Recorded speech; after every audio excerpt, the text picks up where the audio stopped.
बिस्मिल्लाहिर्रहमानिर्रहीम। अस्सलाम वालेकुम। मैं हूं अंसानवार और आप देख रहे हैं JNN न्यूज़।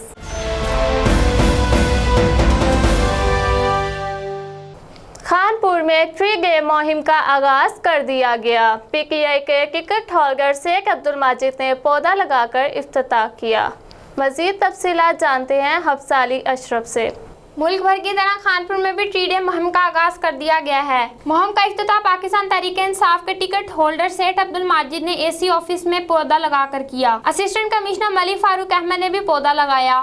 सेठ अब्दुल माजिद ने इस मौके पर कहा कि वजीर आज़म इमरान खान मुल्क को सरसब्ज़ व शादाब बनाना चाहते हैं। PTI रहनुमा मुरीद हुसैन भुल्लर, अबू बकर वैंस, इमरान शाही, चौधरी मोहसन और टाइगर्स मल्क सजाद, शेरदिल कुरैशी, उमर नज़ीर, मलिक हसन और दीगर लोग भी मौजूद थे। कैमरा टीम के साथ हफ्सा अली अशरफ, JNN न्यूज़ खानपुर। बहुत शुक्रिया हफ्सा अली अशरफ। तफसीलात से आगाह करने के लिए मज़ीद खबरों के लिए देखते रहें JNN न्यूज़।